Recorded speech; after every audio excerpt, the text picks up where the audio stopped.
Le bulletin d'information, c'est tout de suite et maintenant d'après le bulletin de la prévision saisonnière publié sur le site de Météo Bénin. La grande saison des pluies va probablement démarrer un peu plus tôt que d'habitude dans la plupart des régions du pays. Elle commencera vers la fin du mois de mars ou au début du mois d'avril 2025 lorsqu'on se réfère aux dates de démarrage des grandes saisons pluvieuses que le sud du pays a connues depuis de 1991 à 2020. Au cours de cette période, la grande saison pluvieuse a généralement démarré entre le 25 mars et le 10 avril, renseigne le bulletin.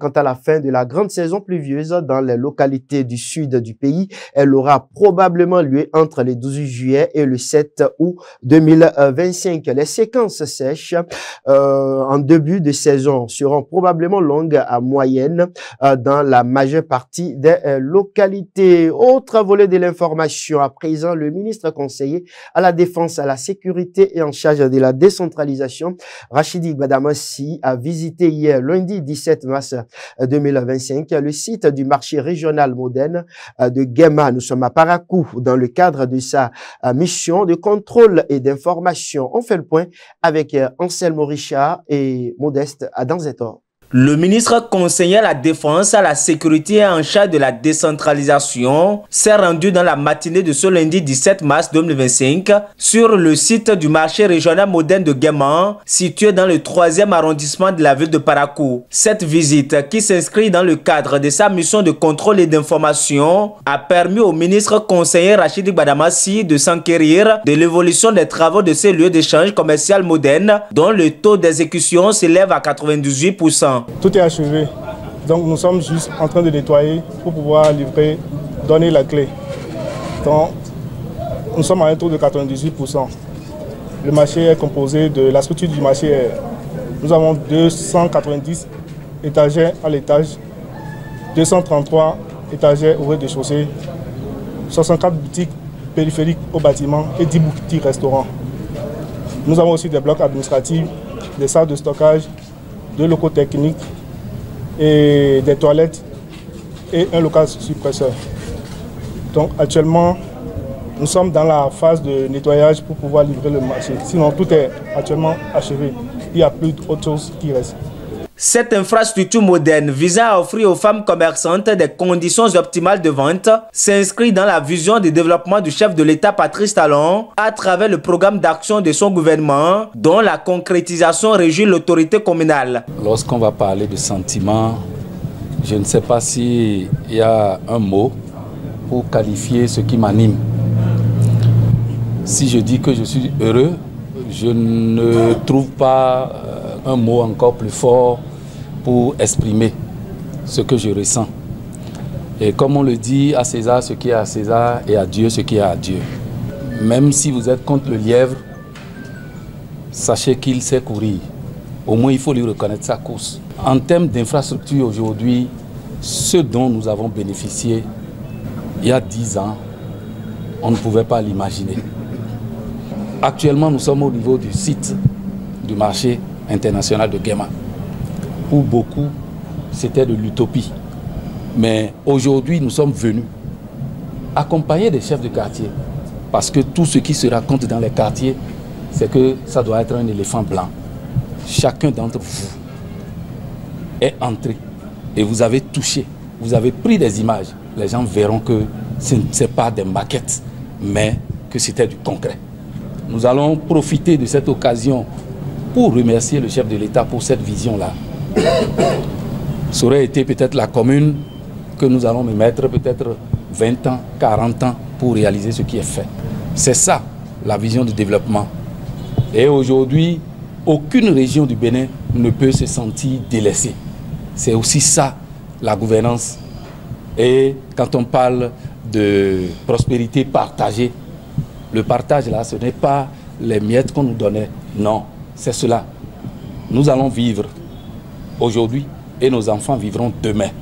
C'est aussi ça, le développement. Mais notre souhait est que cela puisse encore continuer. Comme le disent certains, que la dynamique continue. Cette œuvre relève de l'inédit, a souligné le ministre conseiller Rachidi Gbadamassi. Depuis 1960, Parakou n'a jamais bénéficié de telle infrastructure. Depuis l'avènement du président Patrice Talon, la prospérité partagée n'est pas un vain mot, c'est devenu une réalité. Parce que tout le Bénin est en chantier. Alors, moi je pense, en tant que ministre conseiller, j'ai l'obligation politique de révéler aux populations de Parakou et au peuple béninois que le président Patrice Talon ne fait pas de la politique politicienne, mais il fait la politique du développement. Et vous venez de constater avec nous, les chefs quartiers, vous venez de constater avec nous, vous êtes témoins que Parakou est en chantier, que les départements du nord sont en chantier, du sud, de l'ouest à l'ouest. Et je pense que vraiment, nous allons faire le tour du pays pour révéler au monde les réalisations du président Patrice Talon. Et c'est en ça que nous invitons tout le monde, au lieu de faire de la politique politicienne, de montrer aux Béninois les projets de société. Et c'est ce que nous sommes en train de faire. Donc une fois encore, monsieur le maire, vous êtes le maire le plus chanceux. Vous êtes le maire le plus chanceux. Parce que nous, lorsqu'on était là, si on pourrait trouver un président de vision qui avait la vision du développement, je pense que Parakou ne serait pas comme ça. Donc, en conclusion, le président Patrice Talon a reçu là où les autres ont échoué. Ça, il faut avoir l'honnêteté intellectuelle, la probité intellectuelle pour reconnaître ça. Le maire l'a dit, même si on est contre le lièvre, il faut reconnaître que le lièvre c'est courir. On pourra appeler ça, pourquoi pas, le marché international. L'histoire va retenir que le marché international de Parakou a été construit par le président Patrice Talon. Avant cette descente sur le site du marché régional moderne de Guéman, le ministre conseiller à la défense, à la sécurité en charge de la décentralisation, accompagné de sa délégation, s'est rendu sur plusieurs chantiers dans la ville de Parakou. Parmi eux, les quartiers bénéficiant de la deuxième phase du projet d'asphaltage, phase B, le site destiné à accueillir le stade départemental, ainsi que celui réservé à la construction de l'hôtel de ville. Une tournée qui s'est achevée dans une satisfaction totale. Est-ce que nous sommes à Parakou? Nous sommes à Parakou. Vraiment, je ne pense pas. Parce que ce que je viens de voir, c'est de l'inédit. C'est du jamais vu. Une autre brève dans ce bulletin d'information. Dans un communiqué, le ministère de l'Intérieur et de la Sécurité publique a rendu public la liste des candidats sélectionnés à l'issue des épreuves sportives ainsi que la date de composition de la phase écrite fixée au samedi 22 mars 2025. Ces listes affichées dans les directions départementales de la police républicaine concernent également les candidats admissibles au concours de recrutement des agents élèves de la police municipale pour leur revêtement à la police républicaine. Ainsi, le samedi 22 mars prochain, les candidats sont invités à se rendre dans leurs différents centres de composition à partir de 6 heures du matin. Ils devront être munis de leur carte nationale d'identité biométrique ou de leur passeport en cours de validité. Le dernier élément, avant-dernier élément, voilà, dans ce bulletin d'information à présent, dans un couple mixte, la question de la langue que les parents doivent transmettre à leurs enfants se pose souvent. Faut-il imposer une langue ou plutôt encourager une approche plus fluide et naturelle? Question. Entre héritage culturel, pression sociale et désir d'ouverture au monde, ce choix devient un véritable défi pour les parents. Devrait-il être un problème dans un foyer ou devrait-on imposer une langue aux enfants? Autre question. Élément de réponse à travers cet élément. Et on n'a pas besoin d'imposer une langue dans un foyer où c'est composé de parents issus de deux langues différentes, puisque l'enfant a le droit pleinement d'assimiler la langue qui le plaît bien. Donc ce n'est pas parce que papa est de